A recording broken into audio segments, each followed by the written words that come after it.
Hello everyone, welcome back to Cinema B-Side. I'm Todd. Today we're doing another FYC event. We are headed back to Neuehouse for James Corden's Carpool Karaoke. Are you ready? Let's go.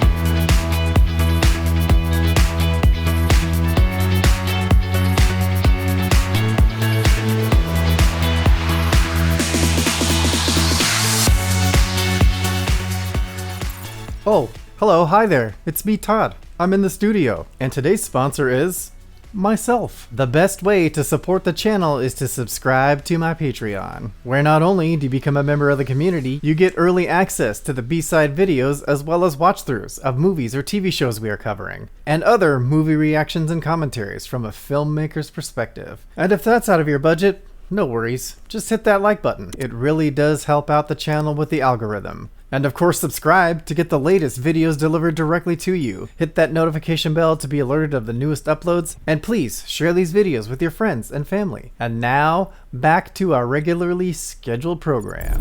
For those that are new here, I'm sure you're wondering, what the heck is an FYC event? FYC stands for your consideration.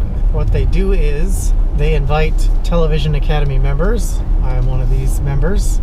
And they play an episode of a show that they're going to submit for the Emmys. And then they bring the cast out and they do a Q&A. And then after, they have a little after party and with hors d'oeuvres and drinks. And then sometimes the cast comes out, you can take pictures and talk to them more, and you can network and meet other people in the industry. So that's where we're going tonight. We're going back to Neuehouse, where we did Cobra Kai just last week. The Neuehouse is a production rental house where you can rent office spaces just for the duration of your production. So movie and television production companies can just rent offices in here. Or you can rent your own desk right here. Look, some people are doing it right down here. You can rent a desk just to get out of your own space and come work at Neuehouse. And when your production is over, you can just pack up and go. They also use it for these types of events. So they have 2 different rooftop decks where they can host events. And they also have a giant screening room to screen your production. The Late Late Show with James Corden. I've actually gone to a taping of James Corden. I took my mom for her birthday because she loves the Carpool Karaoke. Remember last time we were here up on the roof for Cobra Kai, but now we're down in the big screening room. So I am Variety TV editor Michael Schneider, and I know I'm why you came out tonight. But without further ado, first off, we have the executive producer of The Late Late Show with James Corden, Rob Crabb. Woo!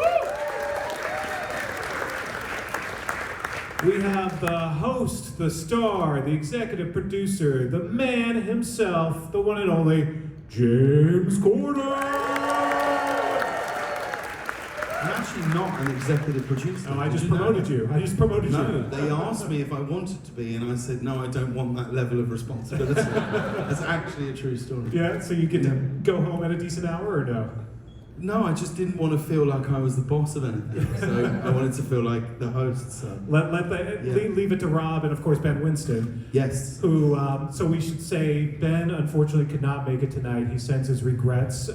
He said it was okay to say that he did come down with the COVID, which... Yep. He's got the Billy Ray. The Billy Ray virus. So it's a nice reminder to, vax up, mask up, all that good stuff. Well, he did get it at the Met Ball, so... Now, it's a very bougie strain. Yeah. So, Met 19, it's a big one. Now we can play the guessing game. Who did he get it from? But we'll save that for another day.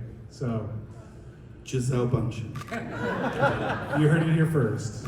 You heard it here first. So, well, hello. This is the first major, public event, I suppose, since you made your announcement. So, does everyone know what we're talking about? So, is it too late to change your mind? For me, it is. Yeah. Yeah. No. Yeah. It was a unbelievably difficult decision. It is, and it always will be. I wrestled with it for a really, really, really long time, because I'm well aware that it's the best job I'll ever do. It forever will be, and I get to go to work with not just brilliant creative people who I consider to be true friends, and I've made friendships in that building that will last the rest of my life. There was something in me that I just couldn't shake it. I couldn't shake that. I always told myself that I wouldn't do it forever. I always told myself that this would be an adventure and not a destination, and so much of doing it was about whether I'd even be capable of doing it, that maybe it seemed so ridiculous to get the job in the first place, that then, I don't know, I sort of thought, well, this is a challenge and it probably won't work, so it doesn't really matter. And then it's changed my life immeasurably in every single sense. It's changed my life, and it's changed my family's life, and I already know how much I'm going to miss it. I just couldn't shake the notion that nobody knows when to leave. Nobody knows when to sort of exit stage left. And there's something to be said for looking around and thinking, maybe there's another challenge, maybe there's something else. Safe in the knowledge that there might not be. I am completely at peace with the notion that this is the absolute pinnacle of all of it, and that is so far beyond anything 12-year-old me could have dreamt of. But I know that I would regret it so much if I didn't just try and back myself and take a leap and see if there was something else out there. Just maybe one more story to tell. And it's the hardest decision I've had to. It was harder than taking the job in the first place. And I know that it's disappointing to some people, and the majority of people are deeply nonplussed about it, as they should be. As they should be. You know, you should feel about this the way I feel about lacrosse. Sure, whatever. You want to do it? Yeah. Happy for the people who love lacrosse. Sure. Yeah. You also have the show on Apple TV Plus as Yeah. well. So to some degree, the legacy can continue even after you end the Late Late Show. Is there a possibility of doing some of it on that show, or is there a way to sort of keep a little bit of this legacy alive even after the talk show's over? You mean me do it? Yeah. I don't know. No one's asked me, so I don't know. I mean, we have a new series that's starting. That show has been so well received, it's sort of overwhelming for all of us involved. We don't take for granted any of the success that it's had. There's some really great TV moments in there. Eric Pankowski, who's here tonight, exec produces that show, and he does it so brilliantly. He does it so incredibly well, and we're so proud of it, and we are blown away every time that it has been nominated at the Emmys and stuff, and let alone the ones that we've won. I'd certainly be open to the idea of, once I finish the show, going back and doing that show or some of it, because the truth is I consider it such a privilege to sit in those people's orbit for just a moment. It's such an incredible thing to do. It blows my mind sometimes, the experiences that I've had with people who I just adore. Experiences that sometimes I think, if this was an auction prize, if we were all at the Amphire dinner in Cannes, and the prize was you're going to drive around with Adele for 2 hours in a car and she'll sing you her songs, I can't even begin to imagine what price that would go for. Yeah. And here I am at work doing it, you know? So I'll always be open to doing that segment. I love the interview. More than the music, it's the interview I love. It feels so true. It feels so real and organic. It's so intimate because it is like you're just in a car talking to a friend and having an honest conversation. Because look, we'd be having a different conversation now if all of these people weren't here. This conversation would be very different. It's the same as, you know, it's that pivot that Howard Stern's made is so incredible. It's the intimacy of it. That's what I really love doing.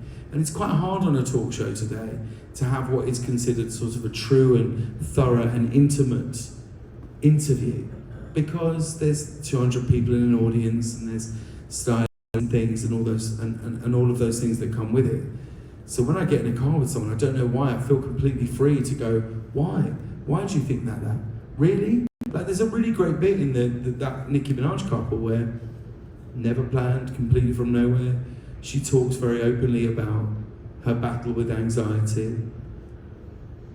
I've never seen her that vulnerable. Yeah. No, it's a great venue for that. And you also don't have Rob over your shoulder barking directions. I don't have Rob over my shoulder. I have Nick Bernstein telling me which brands I can't mention. And then I have Winnie looking at me with nothing but utter disdain, you know? It's... Right. It's a freedom. It's freedom for you. Well, let's talk a little bit more real quick about the Apple show, about Carpool Karaoke. It does return on Friday, May 27. We actually just announced some of the guests this season, including Shang-Chi himself. Simu Liu is on the cast of White Lotus, which is a lot of fun. So Murray Bartlett, Alexandria Daddario, Sydney Sweeney. So that's really cool. You've got and Saweetie, so some great music. Now, I love this because I did not even realize, and I probably should have, but Zooey Deschanel and Jonathan Scott, one of the Property Brothers, they met on Carpool Karaoke. They met doing a carpool, and now they are a couple. So, are you like the best man, or what's? I think I'm singing at the wedding. I think so. And a bunch of all elite wrestling stars, the D'Amelio family, which I'm getting too old now. I don't know who some of the people are, but I know they're big on the TikTok apparently. So yeah, the first thing to do is not call it the TikTok, but yeah. The TikTok. Just a little bit of side advice for me. I appreciate the guidance. Just call it TikTok. But we do have a sizzle reel from this season, so why don't we go ahead and take a look. Looking forward to the episodes from London as well, and your secret carpool guest that you're meeting on Friday that you won't tell us, unless you want to tell us right now. It's Little Bow Wow. Lil Uzi's Bert, or one of those. Young new stars. Now, on the TikToks. On the TikToks. Showing my age.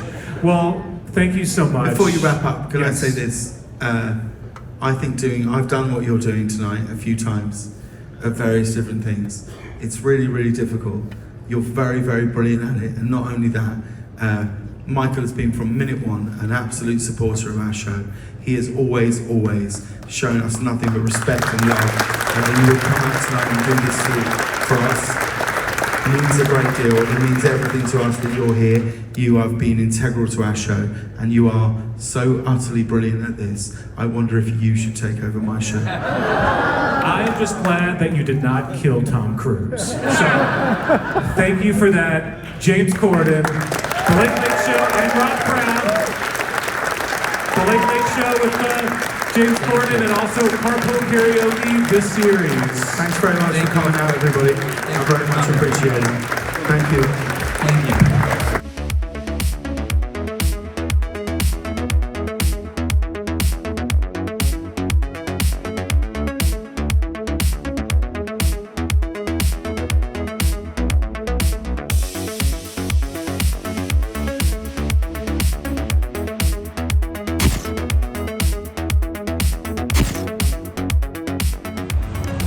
That's a wrap here at Neuehouse for the James Corden Late Late Show FYC event. Don't forget to like this video. It really helps me out with the YouTube algorithm. And don't forget to subscribe. Of course, you can get more videos like this one, and of course my filming locations video. And that's it. I mean, it's the last season of James Corden. It's sad, but fun. All right, y'all, I am out of here.